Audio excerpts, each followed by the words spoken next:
The night everything changed, I wasn't planning to make a scene. I'm not that kind of person. I've spent most of my life trying to blend in, to make peace, to be reasonable.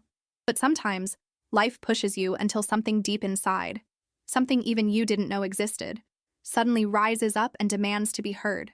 I'll never forget how silent that condo meeting room became. The board members sat in their usual chairs, their faces lined with artificial authority, the same faces that had laughed at me weeks earlier.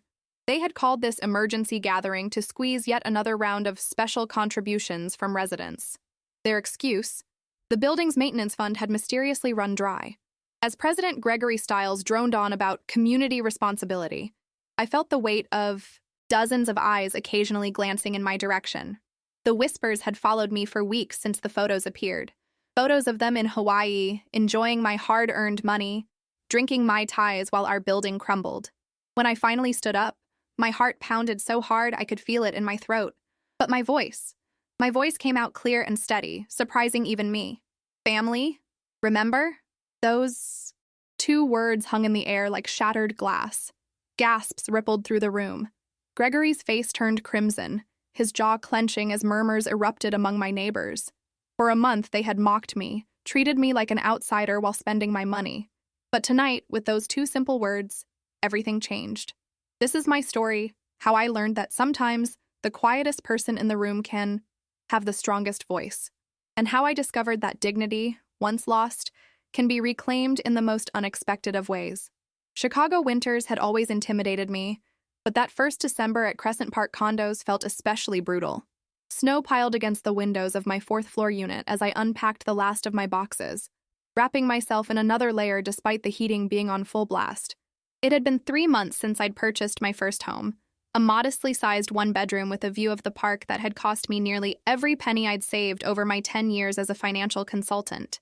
"You're going to love it here," the real estate agent had promised.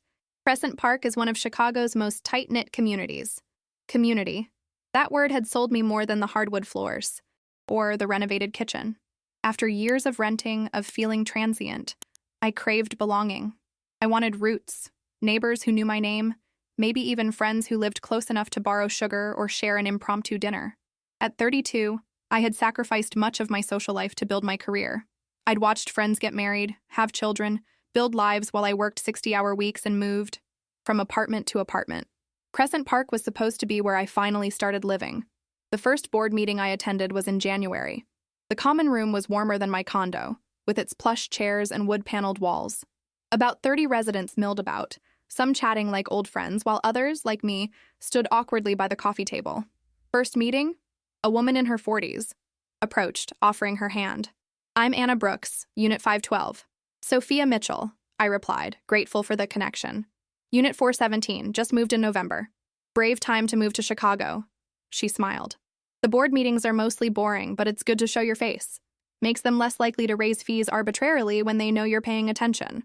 Before I could respond, a sharp tap of a gavel silenced the room. "Welcome, everyone." A man in his 50s with salt and pepper hair and an expensive watch stood at the head table. "For our new residents, I'm Gregory Stiles, your board president." He had the kind of confidence that commanded attention, shoulders back, voice projecting to the far corners without seeming to try. Beside him sat 3 other board members: Patricia Simmons, a stern-looking woman with perfectly coiffed blonde hair, Diane Walker, whose pleasant smile contrasted with her calculating eyes, and Michael Reynolds, who seemed perpetually bored.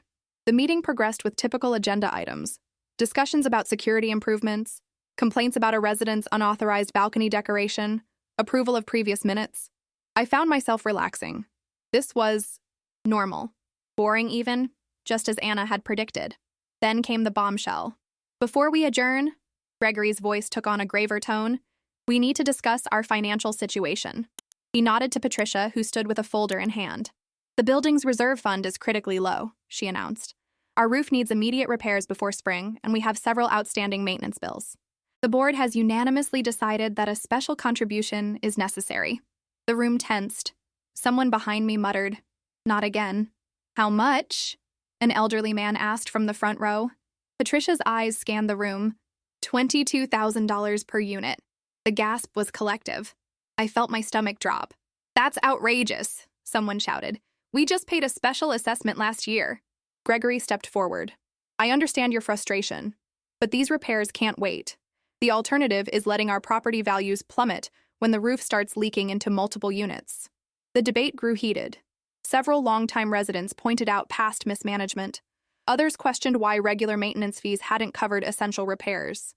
Through it all, Gregory and his board maintained their stance: pay now or face worse consequences later. When the meeting finally adjourned, I found myself walking alongside Anna toward the elevator. "Is this normal?" I asked, still stunned by the figure. $22,000 is more than I budgeted for emergencies. Anna sighed. "Nothing about this board is normal. They've been running this place like their personal fiefdom for years. But most residents are too busy or too intimidated to challenge them. Can't we vote them out? In theory. But Gregory has allies in the building. He's been president for 8 years because he knows how to work the system." She hesitated at the elevator. "Be careful about speaking out too loudly. People who challenge the board often find themselves facing special inspections or mysterious fines." I returned to my cold condo that night with a heavier heart than when I'd left.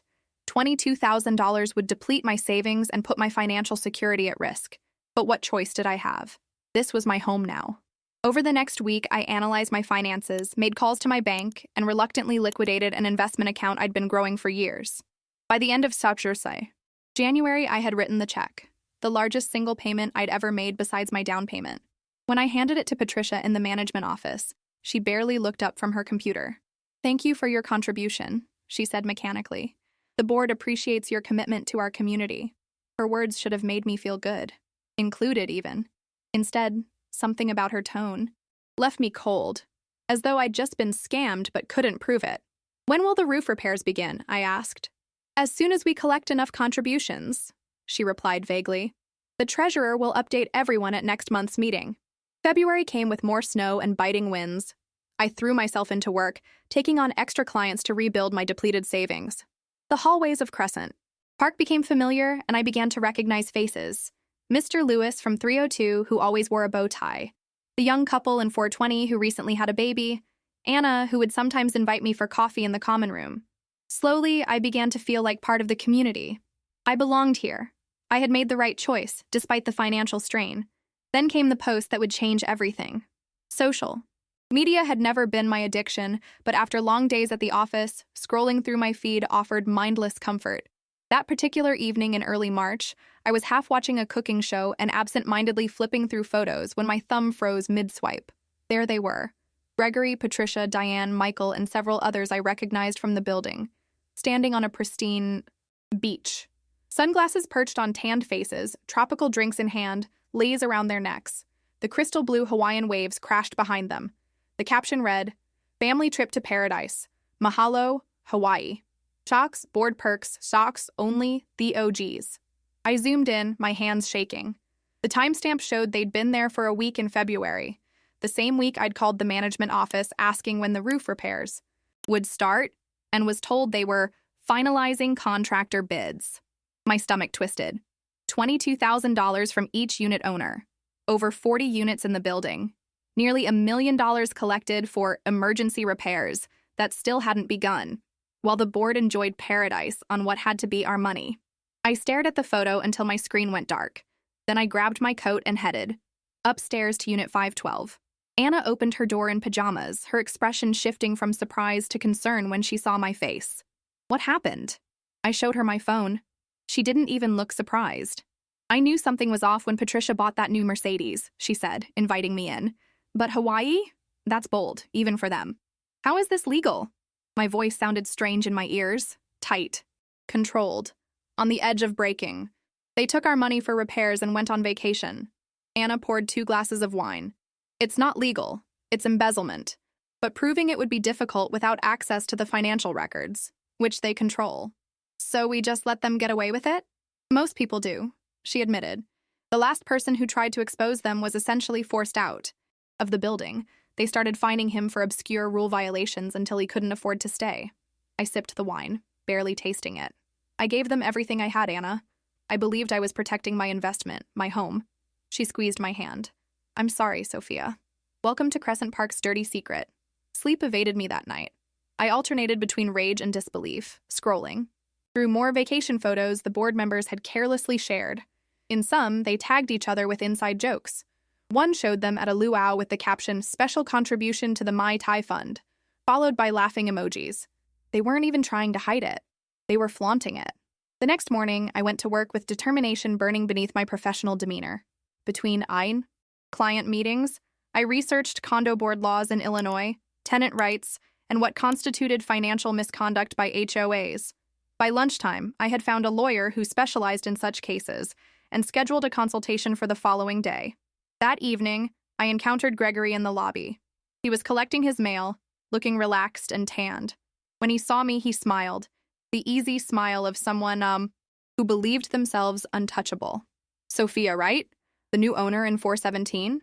"Yes." I struggled to keep my voice neutral. "How was Hawaii?" His smile faltered for just a moment before returning, brighter and falser. "Excuse me?" "The board trip to Hawaii," I clarified, heart pounding. "I saw the photos online. Looked like fun." He laughed, the sound echoing in the marble lobby. "Oh, that was just a private trip with some friends from the building, nothing official." Interesting timing right after collecting all those special contributions. His eyes hardened, though his smile remained fixed. "I'd be careful about making accusations, Ms. Mitchell, especially when you don't understand how things work around here." He leaned closer. "We've run this place successfully for years. New residents often need time to acclimate to our community standards." The threat was thinly veiled. I should have backed down. Instead, something snapped inside me. "And what standards are those? Stealing from your neighbors? Using emergency funds for personal vacations?" My voice was rising, drawing the attention of a couple walking through the lobby. Gregory's expression changed completely. Any pretense of friendliness vanishing. "That trip was only for family," he hissed, loud enough for others to hear. "People who belong here, who understand loyalty. Not outsiders who think they can move in and start making trouble." The word family hung in the air between us, dripping with exclusion. I wasn't family. I was just the fool who had paid for their paradise. I became aware of several residents who had stopped to watch our exchange, their expressions ranging from curiosity to discomfort. Heat rose in my cheeks, not from shame, but from a humiliation so profound it burned. Without another word, I walked away, his laughter following me to the elevator. By the time I reached my condo, tears of frustration threatened to spill. I had been naive. I had wanted so desperately to belong that I'd ignored the warning signs, handed over my savings to people who saw me as nothing more than a source of income. The lawyer I met with the next day, David Lawson, listened patiently to my story, his expression growing increasingly grave. "This is textbook misappropriation of funds," he said when I finished. "But proving it requires evidence beyond social media posts. We need financial records, board meeting minutes, bank statements. How do I get those when they control all the documents? There are legal ways to compel disclosure, but they'll fight it. These types will use intimidation first. Are you prepared for that?" I thought about Gregory's words, about being an outsider, about family. I thought about the $22,000 I had worked countless overtime hours to save. "Yes," I answered. "I'm prepared." "Good," David nodded. "Because the first step is to start talking to your neighbors. You need allies inside the building. The board's power comes from isolation, making each person who questions them feel alone." That evening, I invited Anna over for dinner. She brought another resident, James Turner from Unit 309, who had been vocally skeptical about the board's financial decisions in the past. "I've suspected they were skimming for years," James said, accepting the glass of wine I offered. "But the Hawaii trip? That's next-level arrogance." "They think they're untouchable," Anna added. And so far, they've been right. Over pasta and too many glasses of wine, we formulated a plan. James knew several other disgruntled residents. Anna had connections with the building's maintenance staff, who might have insights into which repairs had actually been authorized versus what the board claimed. And I would continue working with David to understand our legal options. "We need to be careful," Anna warned as the night wound down. "Gregory has eyes everywhere in this building. If he realizes we're organizing—" "I know," I acknowledged. "But I can't just let this go. Not anymore." As March turned to April, a subtle resistance began forming within Crescent Park. Hushed conversations in the laundry room, meaningful glances in the elevator, small gatherings in private condos where concerns were shared and evidence collected. I walked a precarious line, On the surface, I maintained a cordial demeanor with the board members when our paths crossed. But behind closed doors, I was building a case against them, piece by damning piece. Then, just as we were gaining momentum, Gregory struck. A formal letter appeared under my door one morning. Notice of violation. According to the letter, an inspection had found unauthorized modifications to my unit, specifically a wall-mounted television that allegedly violated the building's structural integrity rules. The fine, $1,500, due immediately. I had installed no such television. My TV sat on a stand, exactly as it had when I moved in. When I called the management office to protest, Patricia's voice was honey-sweet with malice. The inspection was quite thorough, Ms. Mitchell. Perhaps you're confused about what constitutes a violation. The appeals process is outlined in the, bylaws, though it can take months. The message was clear. Back off, or this is just the beginning. That night, I called David. They're starting the intimidation, I told him, just like you predicted. Document everything, he advised. Every letter, every interaction. Don't pay the fine yet. It acknowledges guilt.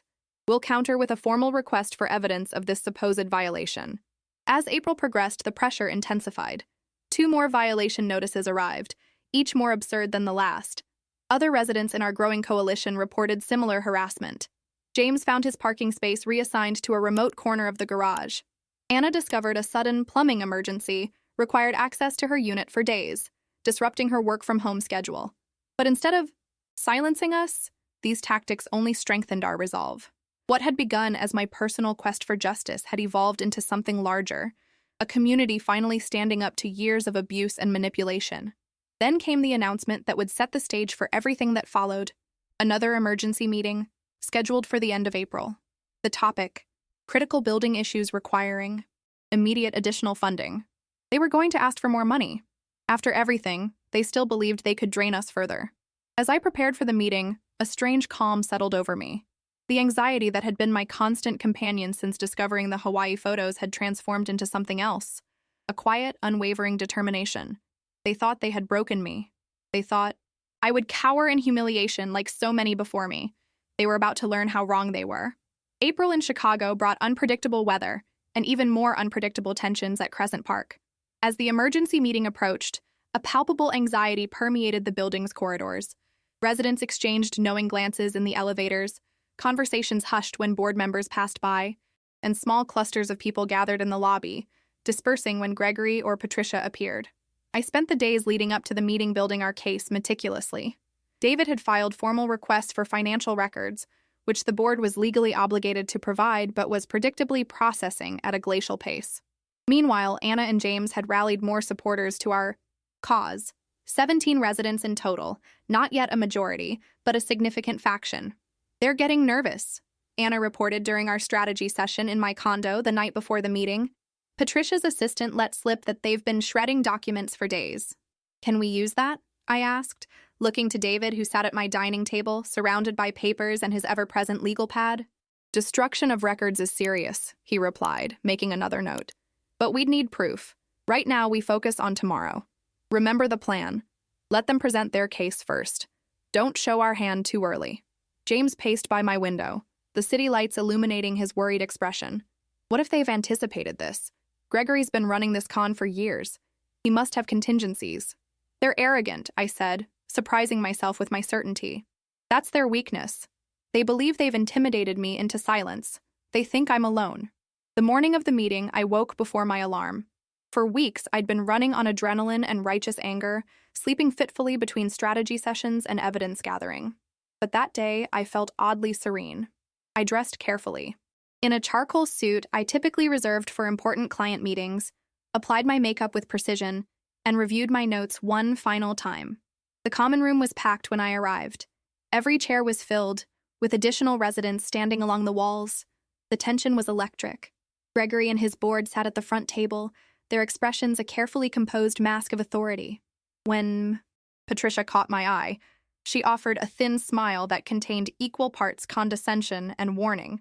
"Thank you all for coming on such short notice," Gregory began, his voice carrying the practiced tone of someone who believed his words were gifts to his audience. "As your board, we face difficult decisions to preserve our community's well-being and property values." He launched into a somber, Description of Crescent Park's dire financial situation. According to him, the roof repairs had encountered unexpected complications requiring additional funds. Several critical maintenance issues had also emerged, including elevator malfunctions and plumbing problems in the East Wing. These issues cannot wait, he emphasized, his gaze sweeping across the room. We're proposing another special contribution of $15,000 per unit, due by the end of May. The room erupted. Even residents who hadn't joined our coalition expressed outrage at this second demand, coming so soon after the first. Gregory let the chaos continue briefly. A calculated move, I realized, designed to make his eventual restoration of order seem like leadership rather than manipulation. When he finally raised his hand for silence, his expression had shifted to one of paternal disappointment. I understand your frustration. No one wants to request additional funds. But the alternative is watching our home deteriorate while property values plummet. What happened to the last contribution? Someone called out. The roof still hasn't been fixed. Patricia leaned toward her microphone. As we've explained, the contractors encountered structural issues that required redesign of the entire project. These unexpected developments drained our reserve faster than anticipated. We've been transparent about these challenges in our newsletters, Diane added smoothly. Their performance was practiced, each playing their assigned role. Gregory the firm but fair leader, Patricia the pragmatic. Financial steward, Diane the sympathetic communicator. Even Michael contributed, offering technical explanations that were detailed enough to sound legitimate, but vague enough to evade scrutiny. I watched, remaining silent, studying the room. Some residents seemed resigned, others angry but uncertain. A few looked to me and our coalition members, waiting for something. Anna caught my eye from across the room and gave an almost imperceptible nod. It was time. I raised my hand, and Gregory, perhaps believing I would be an easy target to dismiss, pointed to me with exaggerated courtesy. Yes, Ms. Mitchell? The new resident has a question. I stood slowly, feeling every eye in the room turn to me. The nervous flutter in my stomach had vanished, replaced by a steady, burning resolve. Not a question, I said clearly. A statement. Before we discuss another contribution, I believe we should address what happened to the last one. Gregory's smile tightened. As we've explained, I'm not referring to your explanations, I interrupted, my voice stronger than I'd expected. I'm referring to the week you and the entire board spent in Hawaii shortly after collecting nearly $1 million for emergency repairs. The room went utterly still. Those who hadn't heard about the trip looked shocked. Those who had looked from me to Gregory, waiting for his response. That's a serious accusation, he said, his tone hardening, and completely inappropriate for this forum. Is it inappropriate to question where our money went? Is it inappropriate to ask why you were drinking my ties on a beach while our building supposedly needed emergency repairs? Patricia leaned forward. That was a private trip among friends, nothing more. Completely unrelated to board business. Really? I reached into my folder and held up printed screenshots. Then why did Michael tag these photos, under board perks? Why did Diane write another successful contribution on her beach photos? Why did you all take this trip immediately after collecting funds that have yet to be used for their intended purpose? The murmuring grew louder. Gregory's face had lost some of its color, but he recovered quickly. Ms. Mitchell seems to have a personal vendetta against this board, he announced to the room, perhaps because she's been cited for multiple violations since moving in. This is nothing but deflection and character assassination. It was the response I'd anticipated. Discredit the messenger to avoid addressing the message. But I was prepared. I have documentation proving those violations were fabricated after I began questioning the board's financial decisions, I replied, my voice steady. Just as I have documentation of similar harassment against other residents who dared to ask questions. Anna stood then. My unit was suddenly deemed in need of emergency plumbing work that required access for days. Coincidentally, this happened right after I requested copies of board meeting minutes from the past year. James joined her. My parking space was reassigned to the farthest corner of the garage after I questioned last month's financial statement.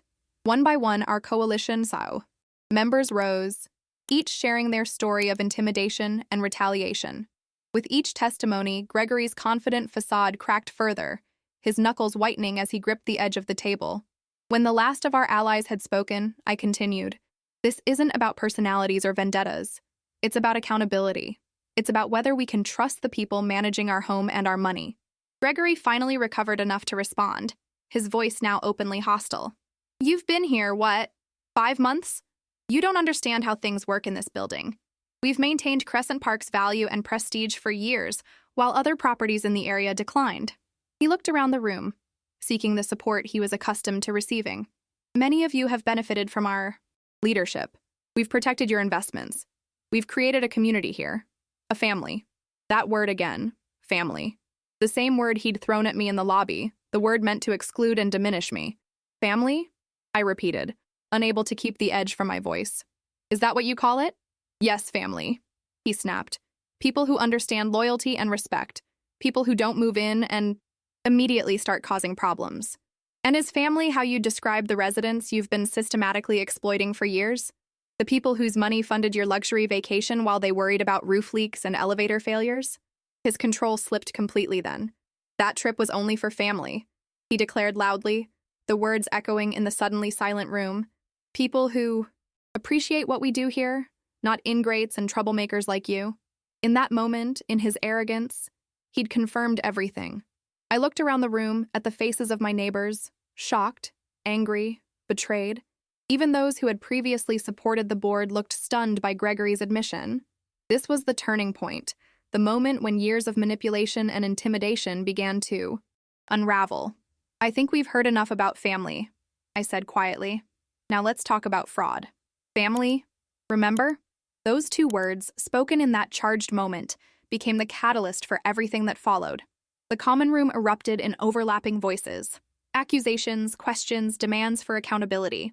Gregory attempted to restore order by banging his gavel, but its authority had, evaporated. The spell was broken. Show us the actual financial records. Where did our money really go? We want an audit. Patricia tried to intervene, her normally composed facade cracking as she shouted over the chaos. This meeting is getting out of hand. We should reconvene when emotions aren't so high. Reconvene? Anna called out. So you can shred more evidence? I don't think so. Gregory's face had turned from pale to crimson, a vein visibly throbbing at his temple. His eyes fixed on me with such hatred that I might have flinched a month earlier. But I held his gaze steadily, watching as the power he had wielded so carelessly for years crumbled before him. This is ridiculous, he finally managed, standing abruptly. I move to adjourn this meeting immediately. Actually, David said, rising from his seat near the back, according to your own bylaws, Section 7.3 specifically states that a meeting in progress can only be adjourned by majority vote of residents present if the issue under discussion involves financial matters exceeding $10,000 per unit. He stepped forward, introducing himself as legal counsel representing several concerned residents. And since you've just proposed a $15,000 special contribution, this meeting will continue until the residents vote to adjourn it. Gregory looked to Michael, their legal advisor, who reluctantly nodded confirmation. They were trapped by their own rules. What followed was unlike any board meeting in Crescent Park's history. With David facilitating, we presented the evidence we'd gathered. Copies of bank statements showing withdrawals coinciding with the Hawaii trip. Documentation of retaliatory actions against questioning residents. Testimonies from former maintenance staff about repairs that had been approved on paper, but never completed. I watched the faces of my neighbors transform as the full picture emerged. Not just the Hawaii trip, but years of financial, mismanagement and abuses of power. Some looked shocked, others vindicated.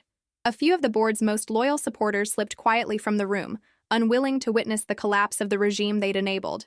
Throughout the presentation, the board members' reactions told their own story. Patricia maintained a rigid composure that occasionally cracked to reveal flashes of contempt. Diane alternated between defensive outrage and attempts at damage control. Michael remained silent, his legal mind likely calculating his personal liability. But it was Gregory who fascinated me. As his kingdom crumbled, his expressions cycled through disbelief, fury, and, most surprisingly, confusion. He genuinely couldn't comprehend how this had happened, how his absolute authority had been challenged so effectively. He had believed so completely in his right to rule that the reality of accountability seemed incomprehensible to him. These are serious allegations, he finally said when our presentation concluded, his voice having lost its commanding resonance. Allegations that can be explained with the proper context, which we haven't been given the opportunity to provide. You'll have every opportunity, David replied calmly, during the formal audit that these residents are requesting, and during any subsequent legal proceedings that may follow. Anna then presented a motion, an immediate vote of no confidence in the current board, the establishment of an interim leadership committee until new elections could be held, and a forensic audit of all financial records for the past 5 years. The vote wasn't even close. By a margin of more than 3-1, the residents of Crescent Park condos ended the reign of Gregory Stiles and his inner circle. As the results were announced, a strange sound filled the room. Not cheers or applause, but a collective exhale, as though the building itself had been holding its breath for years and could finally release it. Gregory stood, his, movements stiff, his expression unreadable. "This is a mistake," he said flatly. "You have no idea what you've done." Without waiting for a response, he strode from the room, followed by Patricia and Diane. Michael lingered, approached David with a business card, and whispered something that made David nod grimly before he too departed. In the aftermath, residents clustered in small groups, processing what had just happened. Some approached me with congratulations, others with questions about what would happen next. The newly formed interim committee, which included Anna, James, and 3 other respected residents, huddled with David to discuss immediate next steps. I found myself standing alone by the windows, watching as twilight settled over Chicago. The adrenaline that had carried, me through the confrontation was fading, leaving me strangely hollow. I had achieved what I'd set out to do, exposed the truth, reclaimed some measure of justice, but victory felt more complicated than I'd expected. "You did it." Anna's voice pulled me from my thoughts as she joined me at the window. "You know that, right? None of this would have happened without you standing up first." "We did it," I corrected her. "I couldn't have done this alone." "Maybe not, but it took someone new, someone they couldn't intimidate because they hadn't broken you down over years." She smiled, the lines around her eyes deepening. "You should be on the new board, when the elections happen." I shook my head. "That's not what this was about for me. I struggled to articulate what exactly I had wanted beyond the exposure of wrongdoing. "You wanted home," Anna finished for me. "A real one, not a place run by tyrants." "I get it." The interim committee worked late into the night, securing the management office and financial records, changing security codes, and drafting communications to all residents explaining what had transpired. David advised on legal requirements and potential challenges ahead. I stayed, offering whatever assistance I could, finally returning to my condo well after midnight. Sleep eluded me despite my exhaustion. I kept replaying moments from the meeting. Gregory's face when I stood up, the collective gasp when I mentioned Hawaii, the shift in the room's energy when resident after resident joined our cause. It had been both exactly as I'd imagined and entirely different. The next morning, I awoke to a building transformed. Residents who had previously hurried past each other with minimal acknowledgement now stopped to talk in hallways and the lobby. The maintenance staff worked with newfound energy, addressing issues that had been reported months ago but ignored by the previous administration. In the management office, now staffed by volunteers until new professional management could be arranged, I found Anna and James reviewing financial records with expressions that grew increasingly grim. "It's worse than we thought," Anna told me, pushing a stack of papers across the desk. "They weren't just taking money for vacations. They were inflating vendor contracts, pocketing the difference, charging the building for renovations to their own units, using association funds to pay personal credit card bills." "How much?" I asked, scanning the documents. "At least $400,000 over the past 3 years, from what we can tell so far.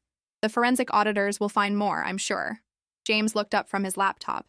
"The good news is we've frozen all accounts Gregory and the others had access to. And David says we have an excellent case for recovery." Recovery. The word should have comforted me. The prospect of getting back the money taken from us, of true justice being served. Yet I found myself less focused on the financial aspect than on the human one. How had we allowed ourselves to be controlled for so long? What made some people believe they were entitled to exploit others? And how could we rebuild not just our finances, but our community? Those questions lingered as April turned to May, and the practical work of reorganization continued. The interim committee discovered that the roof truly did need repairs, though at a fraction of the cost we'd been told, and arranged for legitimate contractors to begin work. The elevators were serviced, the lobby refreshed, and the first honest financial statement in years was distributed to all residents. Gregory, Patricia, Diane, and Michael had essentially disappeared from Crescent Park, though occasional sightings were reported. They had hired lawyers, we heard, and were preparing to defend themselves against both civil and potential criminal charges. Some residents wanted blood, full prosecution, maximum penalties. Others just wanted to move forward. I found myself somewhere in between. I wanted accountability, yes, but revenge had never been my motivation. What I truly wanted was what I'd sought when I first moved in: a home, a community, a place to belong. One evening in mid-May, I returned from work to find a small group gathered in the lobby. They fell silent when I entered, exchanging glances that immediately put me on alert. "What's happened?" I asked, setting down my briefcase. Anna stepped forward. Gregory was here earlier. He was clearing out the last of his things. Patricia and Diane were with him. Did they cause problems? I tensed, imagining confrontations, threats. "No," she said carefully, "but he left something for you." She handed me an envelope with my name written on it in bold strokes. I stared at it, uncertain. We didn't open it," James assured me, "but we wanted to be here when you did, just in case." Their protectiveness touched me. These people who had been strangers months ago now stood guard over my well-being. This was what community truly meant. Not Gregory's exclusive family, but a group of individuals who chose to support one another. I opened the envelope. Inside was a check for $22,000 and a note written in the same bold hand as the envelope. "Your contribution returned. This changes nothing. You will never belong here. G." For several minutes, I just stared at the check and note in my hands, an unexpected storm of emotions churning inside me. Gregory's parting gesture wasn't about restitution or remorse. It was his final attempt to define our relationship on his terms. By returning exactly my contribution, no more and no less, he was trying to erase what had happened, to reduce the entire conflict to a simple business transaction gone sour. "Sophia?" Anna's voice broke through my thoughts. "What is it?"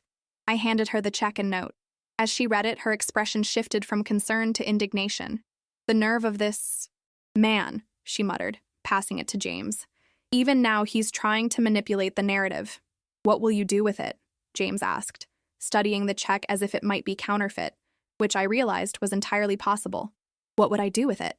The practical answer was simple: deposit it, rebuild my savings, perhaps finally buy the furniture I'd postponed purchasing when my finances were depleted. But Gregory's words, "You will never belong here," lingered like a challenge. "I'm going to verify it's real," I said finally, "and then I'm going to donate it to the building's reserve fund." Anna's eyebrows shot up. "The whole amount? Sophia, that's your money. You earned it." "It stopped being about the money a long time ago," I replied, surprising myself with how true the words felt. This was about accountability, about making this place a real community.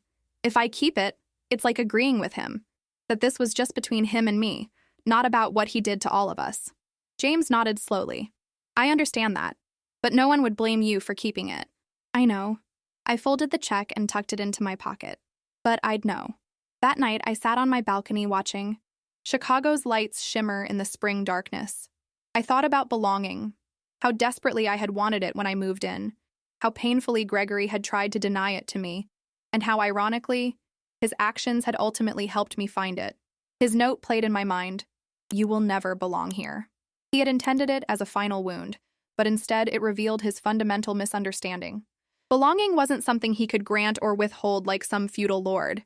It wasn't about his approval or acceptance. True belonging came from connection, from standing up for what was right alongside others who did the same. The next morning, I verified the check was valid and then wrote my own check to the Crescent Park Reserve Fund, attaching a simple note: "For our home, Sophia Mitchell, 417. I handed it to Anna, who had taken on the interim treasurer role, her eyes widening as she realized what I'd done. "Are you absolutely sure?" she asked one final time. I nodded. "Absolutely." Word of my decision spread quickly through the building, though I hadn't intended it to become public knowledge. Neighbors stopped me in hallways to express their amazement, their gratitude, their respect. Some seemed to view it as an almost saintly act of sacrifice, which made me uncomfortable. It wasn't about martyrdom. It was about making a statement about what mattered to me. May blossomed into June, bringing warmer weather and a sense of renewal to Crescent Park. The roof repairs progressed efficiently under proper supervision. The interim committee functioned with transparency that felt almost radical after years of Gregory's secretive regime. Regular updates were provided on all projects and finances. Residents were invited to committee meetings, their input not just tolerated but actively sought. On a personal level, I found my place within the community evolving. What had begun as my isolated stand against corruption had connected me to my neighbors in ways I couldn't have anticipated. I was no longer just the new resident in 417, but someone people greeted by name, invited to dinner parties, stopped to chat with in the garden. One particularly memorable evening, a group of residents organized an impromptu cookout on the building's rooftop patio. As the sun set over the Chicago skyline, casting golden light across our gathering, I found myself surrounded by people who just months ago had been strangers. "To Sophia," James called out, raising his glass, who reminded us that home isn't just where you live, but who you stand with. The toast embarrassed me, but the sentiment touched something deep. As conversations flowed around me, residents discussing everything from the upcoming board elections to neighborhood restaurant recommendations, I realized I had found what I'd been seeking when I first signed my mortgage papers. Not just an apartment, but a place I truly belonged. The formal audit results arrived in mid-June, confirming our worst suspicions while uncovering even more extensive financial misconduct than we'd initially discovered. The total misappropriated funds exceeded $580,000 over 5 years. David advised us that we had an extremely strong case for both civil recovery and criminal charges. The interim committee called a general meeting to present the findings and discuss next steps. The common room was packed, the atmosphere tense but determined. Anna presented the audit summary with a clarity and directness that contrasted sharply with the previous board's obfuscation. "The question before us," she concluded, "is how we want to proceed. We can pursue full criminal charges against all former board members, which the evidence strongly supports. We can pursue civil recovery only, which might be faster but less comprehensive. Or we can propose a settlement that would avoid lengthy legal proceedings while still recovering a significant portion of our funds." The debate that followed revealed a community still processing its trauma. Some residents demanded maximum punishment, jail time for all involved, no compromise. Others worried about the cost and emotional toll of protracted legal battles. A few even suggested dropping the matter entirely and focusing on rebuilding. I listened to all perspectives, struck by the complexity of healing from betrayal on this scale. When my turn came to speak, I found myself addressing not just the financial considerations, but the deeper wound. "What happened here wasn't just about money," I said. "It was about trust, about the violation of the covenant between neighbors. We all bought homes here believing we were joining a community that would protect our interests, not exploit them." I paused, gathering my thoughts. Whatever path we choose needs to restore not just our finances, but our faith in each other. Justice matters, but so does moving forward. I don't think there's a perfect answer that will satisfy everyone. But I believe we should pursue recovery as vigorously as possible, while remaining open to settlements that include full admission of wrongdoing and restitution. The discussion continued for hours, ultimately resulting in a compromise. Approach: pursue both civil and criminal paths simultaneously, while remaining open to settlement offers that included full financial restitution, formal admissions of guilt, and agreements to never serve on any HOA board again. As the meeting concluded, I found myself mentally and emotionally exhausted. The constant navigation of conflict, the weight of decision-making that affected so many lives. It was a burden I hadn't anticipated when I first stood up to Gregory. I slipped out quietly, needing the solitude of my own space. The elevator doors were closing when a hand shot through, forcing them open again. It was Michael Reynolds, the former board's legal advisor, looking significantly less polished than in his board days. His expensive suits had been replaced by casual clothes, his confident bearing diminished. "Ms. Mitchell," he said, stepping into the elevator, "I was hoping to speak with you." My guard immediately rose. "I'm not sure we have anything to discuss, Mr. Reynolds. Our lawyers should handle any communication." "This isn't official," he said quickly as the elevator began its ascent. "This is personal." I remained silent, wary of whatever game he might be playing. "I wanted to apologize," he said finally, the words seeming to cost him considerable effort. "I should have stopped them. I knew what they were doing wasn't right, but I told myself it wasn't my place to interfere." The elevator reached my floor, but I didn't move to exit. "Why are you telling me this now?" "Because you had the courage I lacked." His eyes met mine directly for the first time. "And because I'm cooperating with the investigation.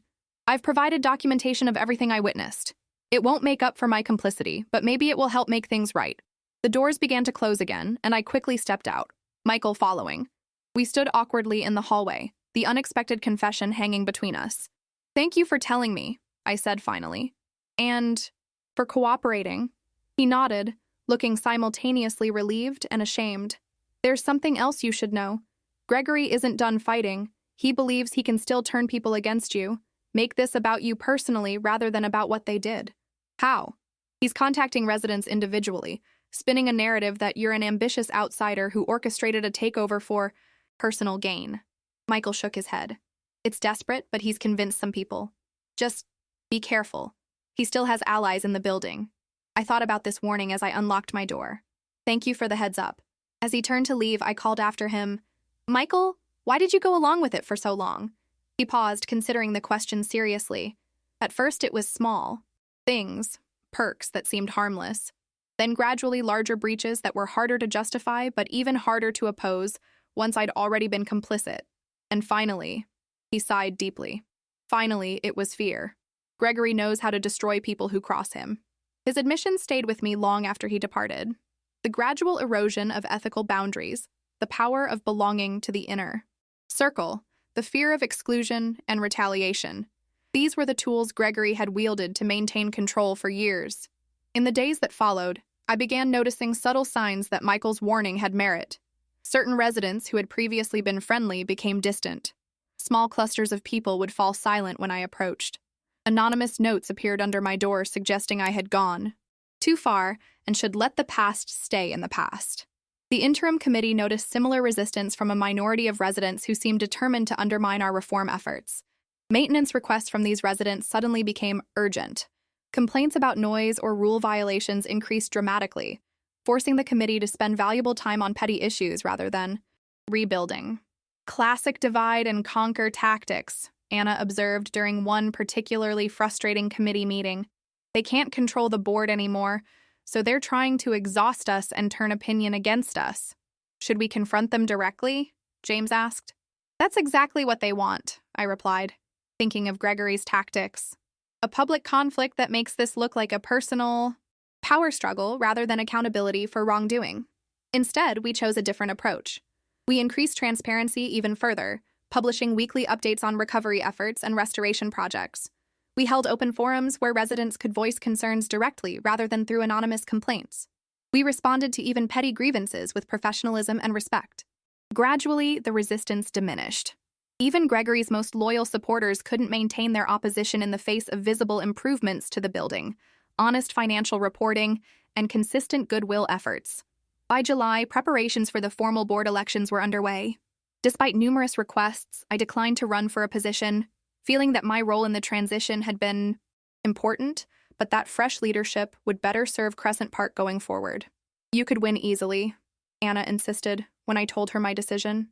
"People trust you." "That's exactly why I need to step back," I explained. This was never about replacing one power structure with another. It was about creating a truly democratic community. My running would make it too easy for people to see this as my victory rather than ours. Anna understood, though she extracted a promise that I would remain an active voice in community discussions, even without an official title. Summer settled over Chicago like a warm blanket, bringing with it a sense of new beginnings at Crescent Park. The roof repairs were completed ahead of schedule and under budget, a refreshing departure from the previous administration's inflated timelines and costs. The gardens flourished under the care of a resident-led beautification committee. The common areas, once maintained with minimal effort, transformed into welcoming spaces where neighbors gathered spontaneously. On a personal level, I finally felt settled. I purchased the furniture I'd postponed buying, painted my walls the soft blue I'd envisioned.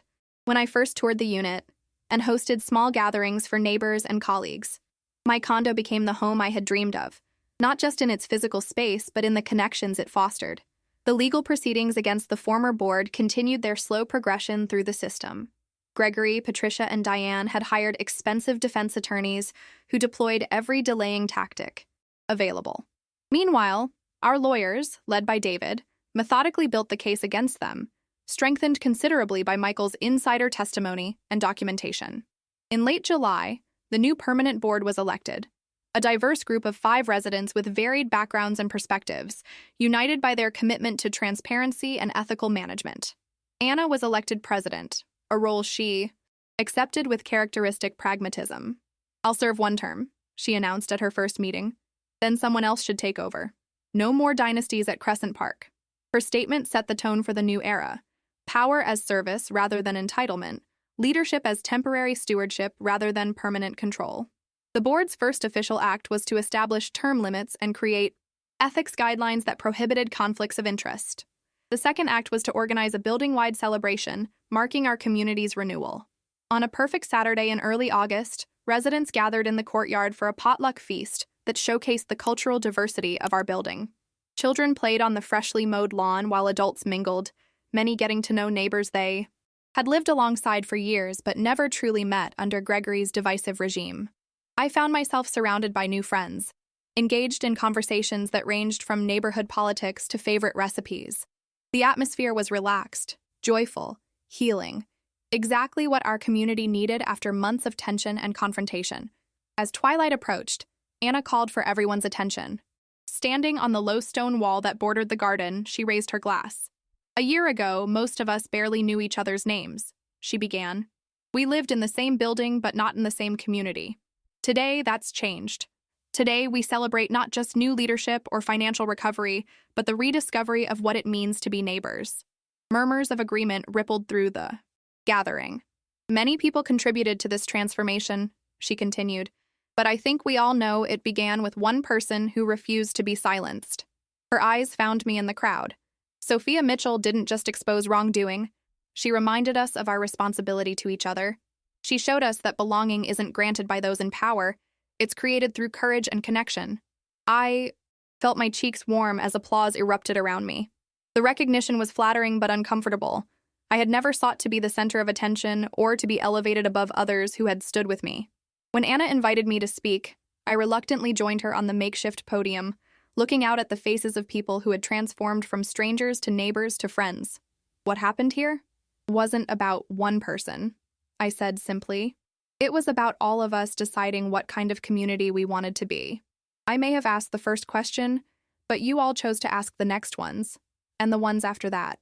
I paused, remembering the isolation I had felt when Gregory had first used the word family as a weapon against me.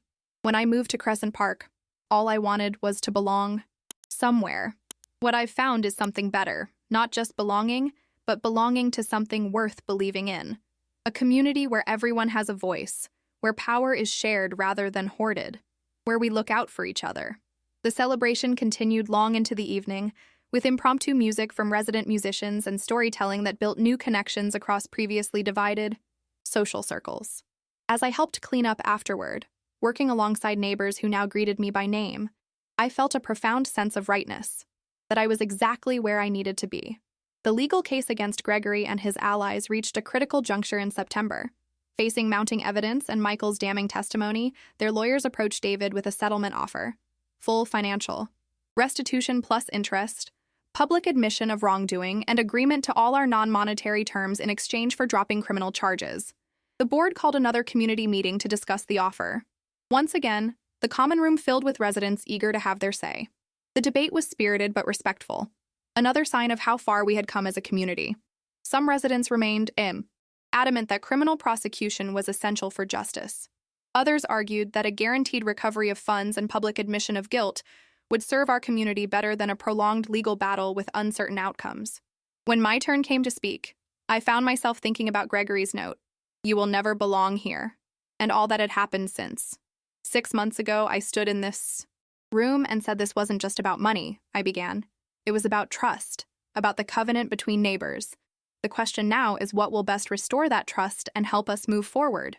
I looked around at the attentive faces, people who now formed my community in the deepest sense of the word. Criminal charges might satisfy our desire for punishment, but they won't necessarily heal our community. Full restitution, public admission of wrongdoing, and the guarantee that these individuals can never again hold positions of trust in housing associations. These outcomes address the actual harm they caused and prevent future harm to others. I took a breath, aware of the weight my opinion now carried. I believe we should accept the settlement, not out of weakness or forgetting, but from a position of strength and a desire to truly put this chapter behind us. After hours of discussion, a vote was taken. By a narrow margin, The community chose to accept the settlement offer, with the condition that the admission of wrongdoing be made in person at a community meeting, not just in writing. 2 weeks later, Gregory, Patricia, and Diane stood before the residents of Crescent Park. In a moment I never could have imagined when I first confronted them about the Hawaii trip.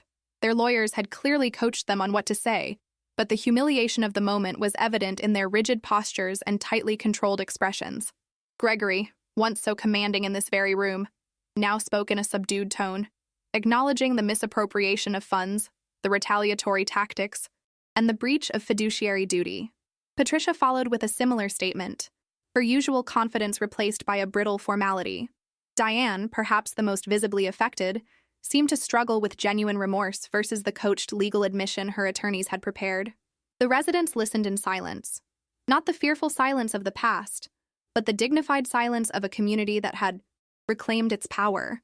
When the former board members finished their statements and prepared to leave, an elderly resident who had lived in the building since its construction stood up.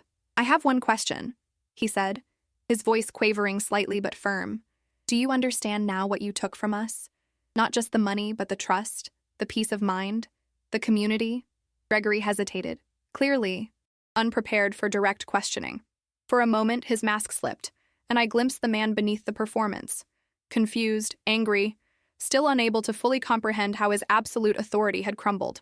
"We understand the financial harm our actions caused," he said finally, reverting to the careful language his lawyers had provided. The elderly resident shook his head sadly. "No, you don't understand at all. And that's the real tragedy here." As they filed out of the room, I caught Gregory's eye one final time. The hatred there had diminished, replaced by something more complex, a mixture of resentment and reluctant respect. I had become the symbol of everything he had lost, but also of something he had never truly possessed. The authentic belonging that comes not from power over others, but from standing alongside them. The financial restitution arrived the following week, over $600,000 including interest and legal fees. The board immediately allocated funds for long-deferred maintenance projects and established a more robust reserve to prevent future emergency assessments. A smaller portion was designated for community enhancements, improvements to the fitness center, library, and garden spaces that would benefit everyone. As fall painted Chicago in rich reds and golds, Crescent Park settled into a new normal. The drama of the previous year gradually receded, replaced by the ordinary rhythms of community life. Holiday decorating committees, book clubs in the common room, impromptu gatherings in the newly renovated rooftop garden. I found my own rhythm, too. My career continued to flourish, my circle of friends expanded beyond the building, and I began volunteering with a housing rights organization, sharing our story to help other communities facing similar challenges. One crisp October evening, almost exactly a year after I had moved in, I sat on my balcony watching the sunset paint the sky in brilliant hues. Anna joined me, bringing a bottle of wine and 2 glasses. "Anniversary gift," she explained, pouring generous measures. "1 year at Crescent Park, though I imagine it feels like much longer." I smiled, accepting the glass. "Sometimes it feels like I've been here forever. Other times I can barely believe everything that's happened." We sat in comfortable silence for a moment, watching the play of light across the city. "Skyline. Do you ever regret it?" Anna asked suddenly. "Standing up to them? It cost you so much. Not just money, but peace of mind, privacy." The question deserved careful consideration. I thought about the sleepless nights, the anxiety, the moments of doubt and fear. I thought about Gregory's smirk when he'd said, "only for family," and the vindication of watching him forced to admit his wrongdoing before the community he'd exploited. "No," I said finally, with absolute certainty. "I don't regret it. Not for a moment. Even knowing how hard it would be, especially knowing that." I turned to face her. The hard things are usually the ones most worth doing. November arrived with the first dusting of snow, transforming Crescent Park into a winter wonderland that seemed fitting for our renewed community. A year after my confrontation with Gregory, life had settled into patterns both familiar and new. The trauma of the past had not disappeared, but it had softened, allowing space for growth and connection that once seemed impossible. The most visible change was in the building itself. With honest management and proper funding, Crescent Park had undergone a physical transformation. The lobby, once maintained with minimal effort, now welcomed residents and visitors with comfortable seating areas and rotating art displays from local artists. The hallways gleamed with fresh paint in warm, inviting colors chosen by resident vote. The elevators, once unreliable, now functioned perfectly, their interiors updated with elegant wood paneling that reflected the building's original architectural vision. But the most significant changes weren't physical. They were in the invisible bonds that had formed between neighbors. People who had lived as strangers for years now greeted each other by name, held doors, remembered details about each other's lives. Small kindnesses flourished, Mrs. Chen from 205 bringing homemade dumplings to new parents, Mr. Washington from 312 helping elderly residents with heavy groceries, the Rodriguez family organizing monthly movie nights in the common room. These connections weren't mandated by building rules or orchestrated by leadership. They emerged organically from a community that had learned, through painful experience, the value of looking out for one another. My own life had found a satisfying rhythm. My financial consulting work continued to thrive, with several new clients coming through recommendations from neighbors who had become friends. I had joined the building's garden committee, discovering an unexpected joy in nurturing the courtyard plantings through seasonal changes. Most significantly, I had begun dating James Turner, a development that surprised us both after months of working together on the recovery efforts. On a personal level, the experience had changed me in ways I was still discovering.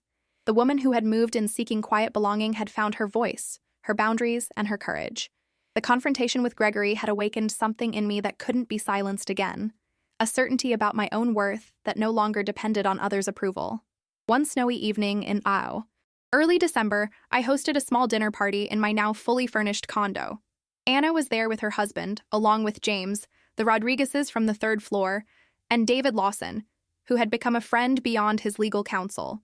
As we lingered over dessert and coffee, the conversation turned to the anniversary of the fateful meeting where everything had changed. "I still can't believe you stood up to Gregory like that," Maria Rodriguez said, shaking her head in admiration. "I was terrified of that man. We all were. I was terrified too," I admitted.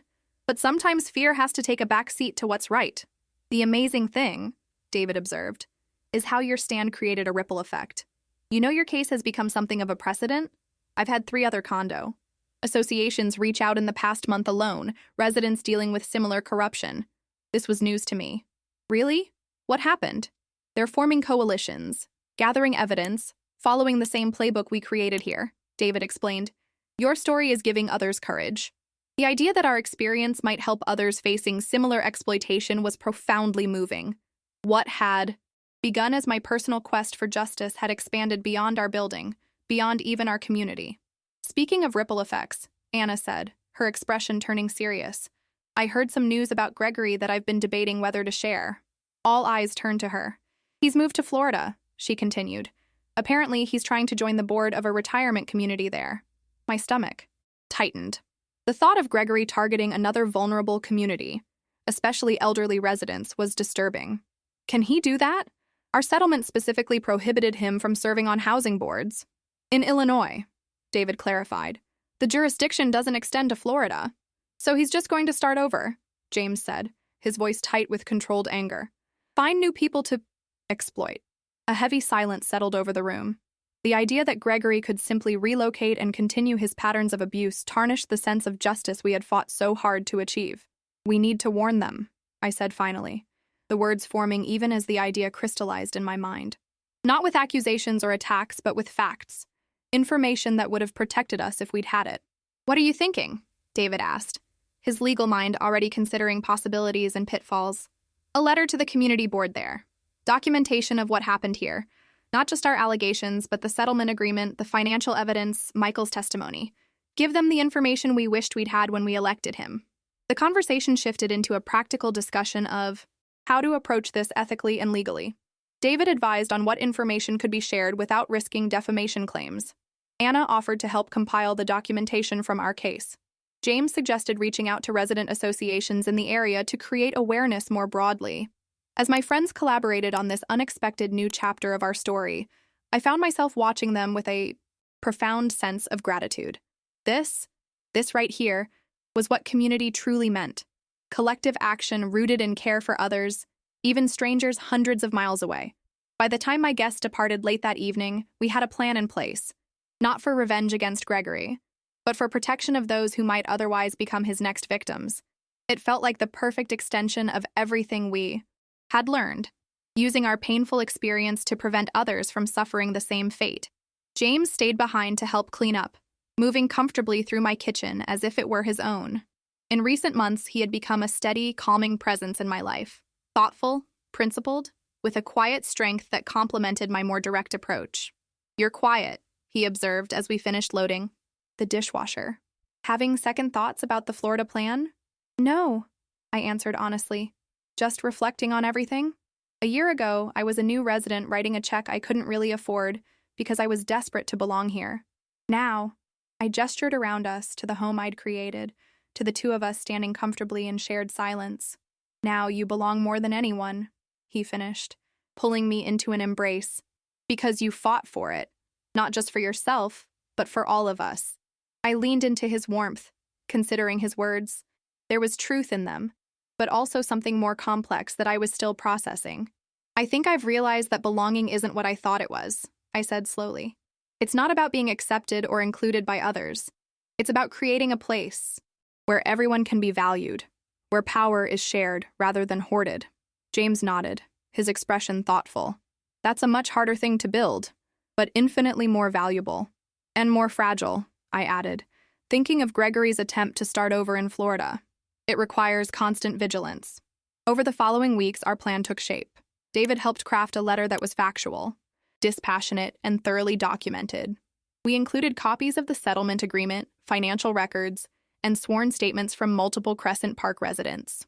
The package was sent to the board of the Florida community, where Gregory was attempting to establish himself, as well as to the property management company that oversaw it. We didn't know if our warning would be heeded. We couldn't control how others would respond to the information we provided. But we had done what we could to prevent history from repeating itself, and there was peace in that knowledge. December brought holiday festivities that showcased our transformed community. The annual Crescent Park holiday party, once a stiff hierarchical affair under Gregory's reign, became a joyous celebration organized by a volunteer committee representing all segments of our diverse building. Children performed a makeshift concert in the common room. Residents shared traditional holiday foods from their various cultural backgrounds. A gift exchange organized by Anna involved small, thoughtful presents that reflected genuine connection rather than obligation. As I moved through the gathering, I found myself reflecting on the journey of the past year. The pain and conflict had been real, the battle exhausting. Yet from that struggle had emerged something beautiful, a community worthy of the name, a home in the deepest sense of the word. Late in the evening, as the party was winding down, I stepped onto the rooftop patio for a moment of quiet. Snow was falling softly, muffling the city sounds and transforming the Chicago skyline into a glittering wonderland. I breathed in the cold, clean air, feeling a profound sense of contentment.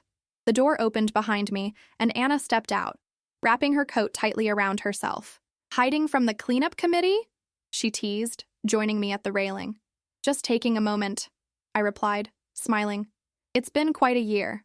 Anna nodded, her expression contemplative as she gazed out at the snow-covered cityscape. "I got a call today," she said after a moment. "From Florida." My heart quickened. "And?" "The board received our information. They were grateful."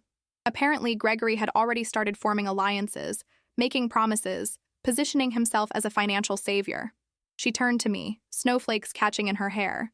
"They've amended their bylaws to disqualify anyone with a history of financial impropriety from board service, and they've implemented many of the transparency measures we developed here." Relief washed through me, not triumph or vindication, but the quieter satisfaction of preventing harm. So he won't be able to do it again. At least not there. Not anywhere that does its due diligence. Anna agreed. The Florida board plans to share the information with other communities in their network. Word spreads. We stood in comfortable silence, watching the snow transform our city.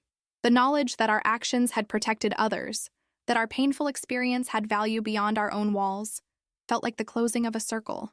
"I've been thinking about what you said that night at the emergency meeting," Anna said eventually. "Family, remember?" She smiled at the memory. 2 words that changed everything. I nodded, recalling the electric silence that had followed, the shifting of power in that moment. "You know, Gregory was right about one thing, she continued. This is a family, just not the exclusive, controlling one he tried to create. A real family where everyone has value, everyone has a voice. As we turned to rejoin the party, I glanced back at the snowy cityscape one last time. Chicago had always been my home in a geographical sense. But now, for the first time, I had found home in its truest meaning. Not just a place to live, but a place to belong, to contribute, to grow alongside others doing the same. Gregory's parting words echoed in my memory. You will never belong here. How wrong he had been. I belonged here more profoundly than he ever had. Not through control or fear, but through the authentic connections that can only form when people stand together for something meaningful. In that moment, surrounded by falling snow and the warm glow of community just beyond the door, I felt a sense of completion. The circle that had begun with humiliation and exclusion had transformed into something beautiful, a belonging more powerful than anything Gregory could have imagined. Spring came to Chicago, bringing with it the first anniversary of the new board's election and what residents had begun referring to as the revolution. The transformation of Crescent Park from a fractured, fearful building to a vibrant community was evident in both visible improvements and intangible connections. On a bright April morning, I stood with Anna in the courtyard, surveying the garden that had become one of my greatest joys. Tulips nodded in the breeze, their vibrant colors a stark contrast to the concrete cityscape beyond our walls. Resident volunteers moved between the beds, planting summer annuals, their conversation flowing easily between gardening, tips, and personal stories. If you had told me 2 years ago that our biggest challenge would be deciding between marigolds and zinnias, I wouldn't have believed it, Anna mused, her gaze taking in the peaceful scene. I laughed. It is a refreshing change from financial fraud and intimidation. The past year had unfolded with a steadiness that seemed miraculous after the turbulence that preceded it.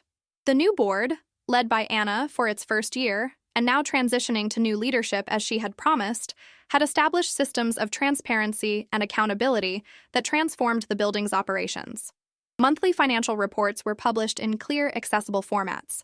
Decisions about building improvements were made through resident surveys and open forums. Maintenance issues were addressed promptly, with regular updates on progress. Beyond the practical improvements, however, was a deeper transformation in how residents related to one another. The divisions Gregory had cultivated between long-term residents and newcomers, between those he deemed family and those he excluded, had gradually dissolved. In their place grew authentic connections across differences in age, profession, culture, and background. The annual meeting is next week, Anna reminded me as we strolled through the garden. You should reconsider running for the board. I shook my head, smiling. We've been through this. I'm more effective as an engaged resident than as an official leader. The building would be lucky to have you, she persisted. Your financial expertise alone would be, invaluable. I'm always happy to advise, I assured her. But I think it's important for leadership to rotate, to bring in fresh perspectives. Besides, I added, gesturing to the garden around us, I've found my niche. The truth was more complex than I articulated to Anna. My decision to remain outside formal leadership wasn't about avoiding responsibility or contribution. Rather, it stemmed from a recognition of the unique role I had come to play in our community, as the catalyst who had sparked change, the outsider who had questioned the status quo when others couldn't or wouldn't. That position gave me a certain moral authority that wasn't tied to an official title. Residents sought my input on building decisions not because I held a position of power, but because they trusted my judgment and integrity. It was a different kind of influence, one based on respect rather than authority, on moral standing rather than official position. And there was personal growth in this choice as well. The woman who had moved into Crescent Park desperately seeking belonging had evolved into someone secure enough in her place to define that belonging on her own terms. I no longer needed external validation, a board title, Gregory's acceptance, or even my neighbor's approval to know that I belonged here. The annual meeting the following week exemplified how far we had come. Unlike the tense, controlled sessions of Gregory's era, the gathering felt more like a community celebration than a formal proceeding. Residents filled the common room, engaged in the proceedings rather than passively receiving pronouncements from on high. The board presented a detailed annual report that was a model of transparency. Every dollar accounted for, every decision explained with its reasoning and impact. When questions arose, They were welcomed, rather than deflected. When disagreements emerged, they were treated as valuable perspectives rather than challenges to authority. The election of new board members proceeded smoothly, with a diverse slate of candidates each presenting their vision for continuing Crescent Park's positive trajectory. The results reflected the community's commitment to balanced representation. The new board included residents from various floors, age groups, and tenures in the building. As the meeting concluded, I found myself approached by a couple I recognized as recent purchasers, having moved in just 2 months earlier. "You're Sophia Mitchell, right?" the woman asked, extending her hand. "I'm Elena Diaz, and this is my partner, Marcus. We're in 518. "Welcome to Crescent Park," I replied, shaking both their hands. "How are you settling in?" "That's actually why we wanted to talk to you," Marcus said. "When we were considering buying here, our real estate agent told us about the building's history, what happened with the previous board, and how the residents turned things around." Elena nodded earnestly. "She specifically mentioned you as someone who had stood up for the community. We just wanted to say thank you. The governance here, the transparency, the community feeling, it's why we chose this building over others we looked at." Their words touched me deeply. The idea that our struggle had created something valuable enough to attract new residents, to be a selling point rather than a liability, felt like the ultimate vindication of everything we had fought for. "I'm just one of many who work to make things better," I told them honestly. "The real story of Crescent Park is how a community came together."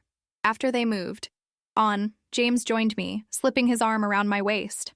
"More fans of the famous Sophia Mitchell?" he teased gently.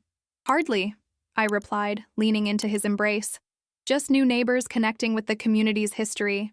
History that you shaped," he reminded me, "whether you acknowledge it or not."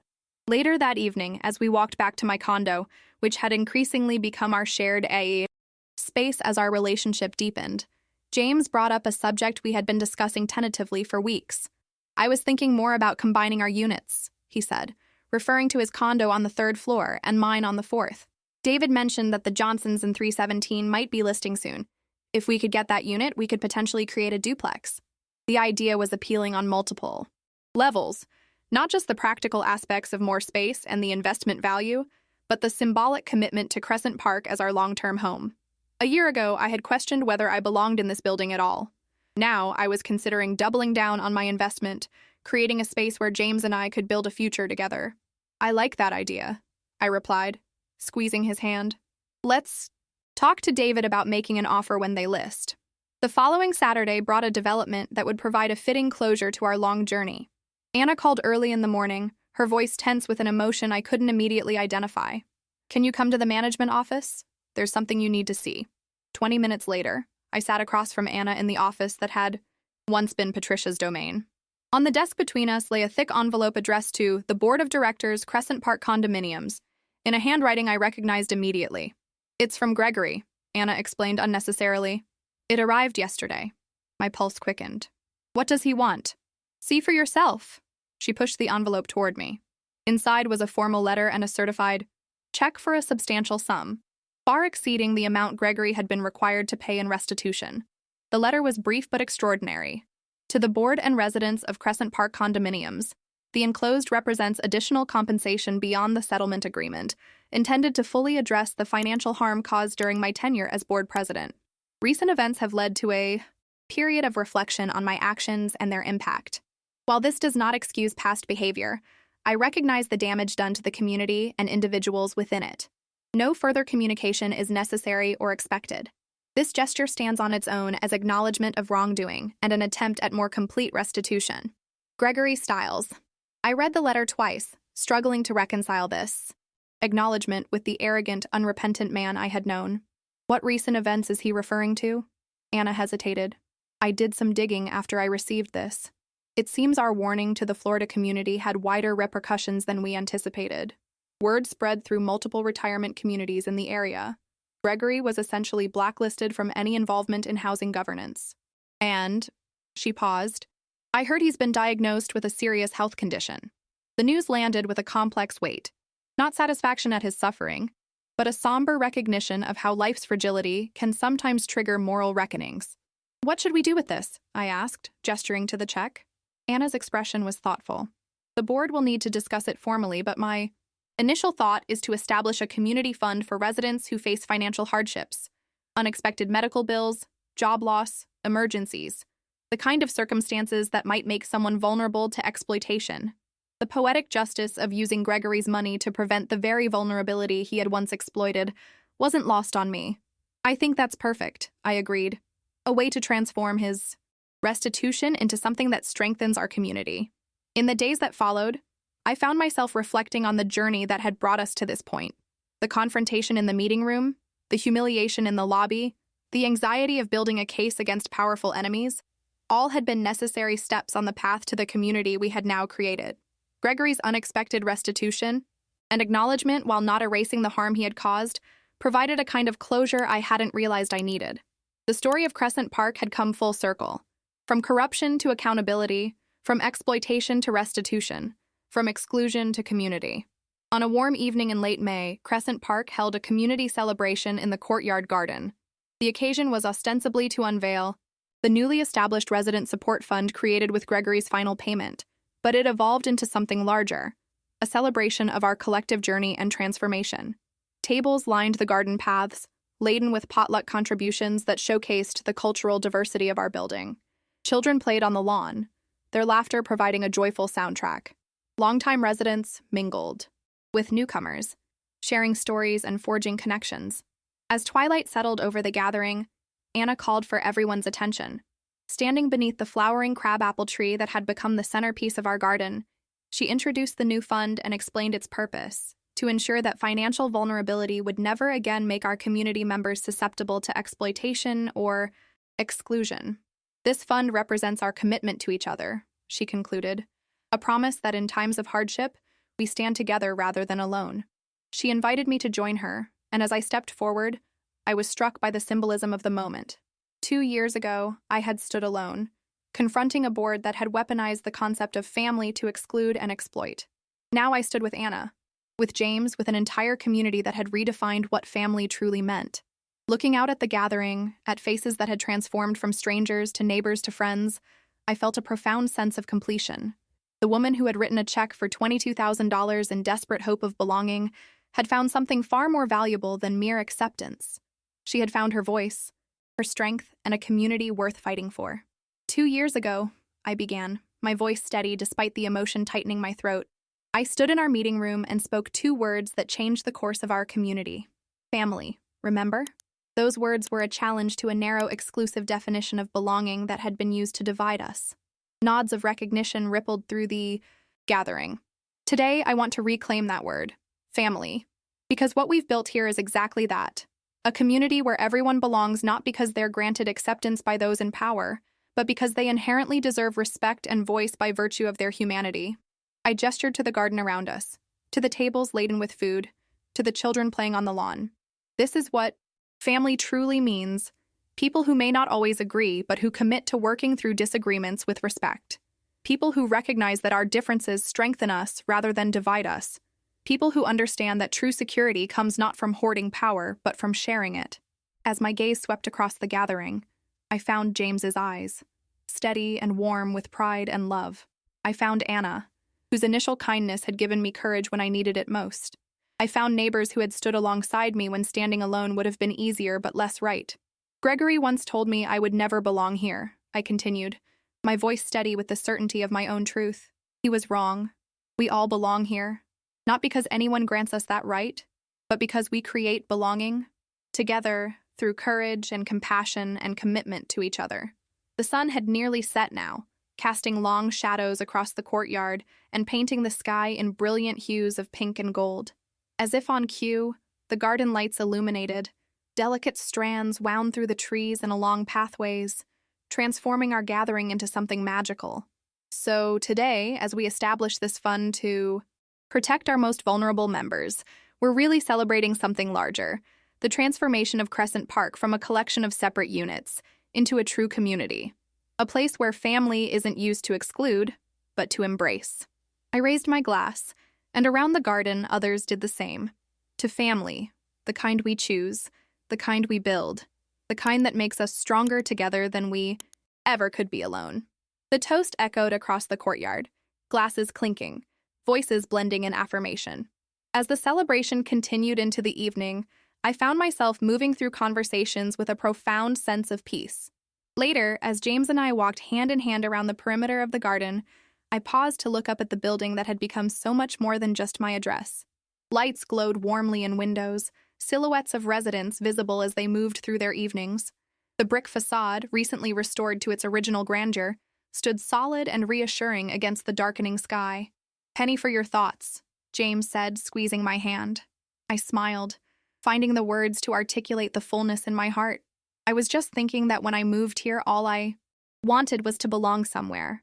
What I found instead was the opportunity to help create a place where everyone belongs. He nodded, understanding the distinction without need for elaboration. And that's the difference between merely fitting in and truly belonging. Exactly. I leaned against him, grateful for his steady presence, for the community surrounding us, for the journey that had led us here. In the end, Gregory's attempt to exclude me had catalyzed something he never intended, a reckoning that transformed not just Crescent Park, but everyone within it, including me. His words, "That trip was only for family," had been meant to wound, to diminish, to exclude. Instead, they had sparked a revolution that redefined family itself. As we rejoined the celebration, I carried that knowledge, like a quiet flame, that sometimes the greatest gifts come disguised as rejection, that belonging is not something granted but something created, and that in the face of exclusion, the most powerful response is to build community that includes everyone. That truth, hard-won through conflict and courage, was worth every moment of struggle. And as I looked around at the community we had built together, I knew with absolute certainty that I was exactly where I belonged.